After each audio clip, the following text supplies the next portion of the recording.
What's going on, y'all? I'm Brady and welcome back to my book nook.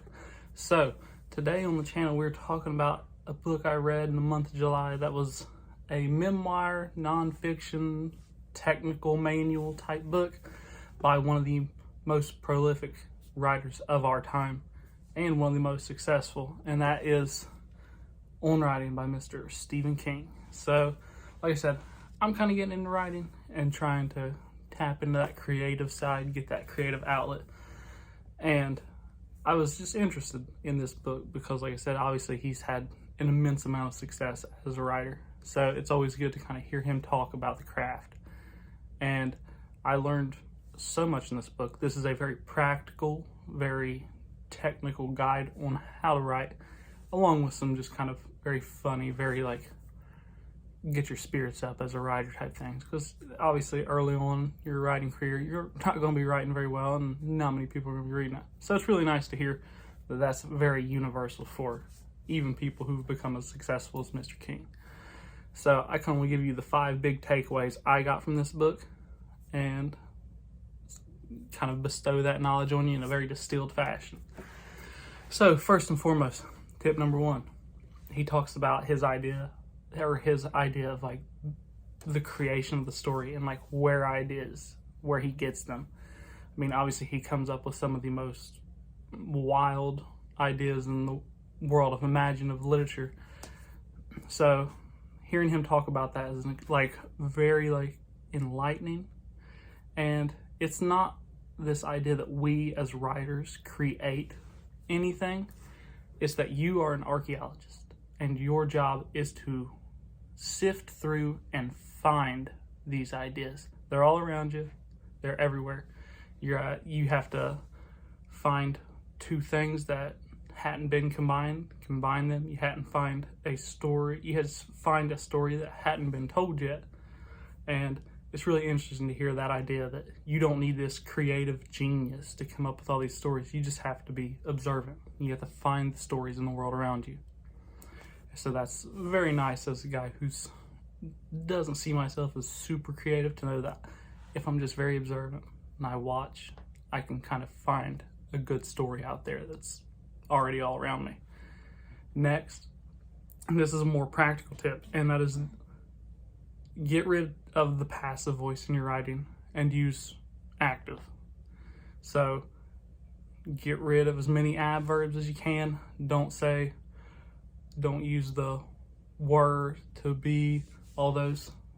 Use your verbs as very like action driven. So the subject of the sentence commits the action and not they with this or to this. No, it's subject, verb, and that is the best way to write. You don't need to hear about will or going to and all these words.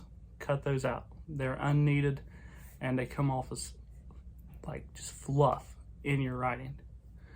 The third tip is that plot comes second, which really confused me at first, because it's like that's generally how a narrative story works, is that the plot drives it along.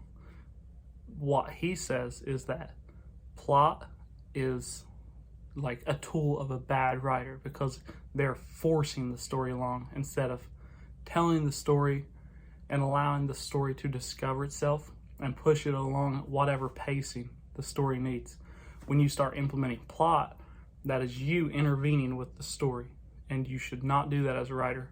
King is very much a discovery writer rather than a planned, so he kind of finds a story along the way, which can make books long-winded, but it makes them a lot more natural and doesn't make anything feel forced.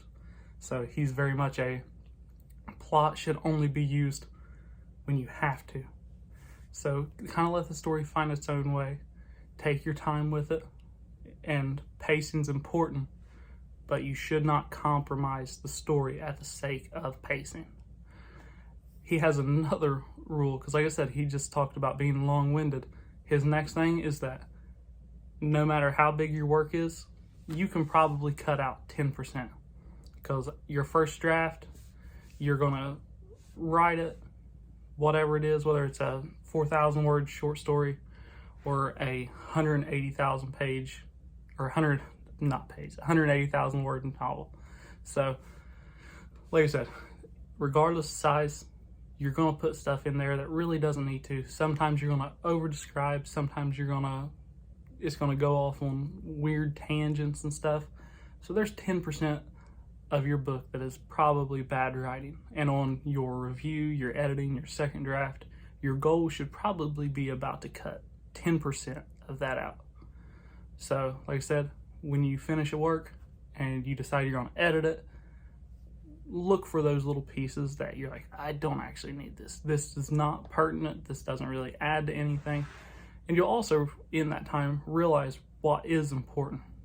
So kind of sift through what you need and what you really don't need, and cut out what you don't need, because that's something you don't want to give a reader. Because if you're a writer, you should be a reader, and you should read a lot. And you know that you don't want to waste your time on things that don't matter. So, like I said, look for that 10%, cut out what you don't need. And then the fifth tip, and I thought this was really interesting, we have a lot of stories that we have these backstories of characters that kind of start in media res and you kind of figure out what's going on. But he says the backstory should take the back seat. And that's very much like, again, kind of harping on that plot comes second. So this backstory is not always necessary, and sometimes you don't need to do everything. You don't need to over-explain to the reader. The readers are smart. You should be able to trust your reader enough to kind of figure things out, and kind of, you don't have to be over-explanative with everything, and you can kind of trust them because they'll figure it out. You know that as a reader, it doesn't feel good to have things pushed in front of you, and that backstory kind of helps, but it can also be a crutch. So it should take the back seat, and if you can tell something in the present and through dialogue and these character interactions and how they act, do it that way. You don't need all the backstory. The backstory should influence how the characters, how the narrative progresses. That doesn't mean you should spend time going back to it trying to explain it. Hope that helped. So those are the 5 tips that I got from Stephen King's On Writing. It's an excellent book. I hope you check it out. Like I said, those are just my 5. There's tons of tips in here, a lot about symbolism and stuff like that, and dialogue, how to write good dialogue, and just character motivations and stuff like that. Check those out, but these are the 5 I found most important. I hope that these help you, and I hope that you check this book out. So until next time, stay reading, y'all, and stay writing.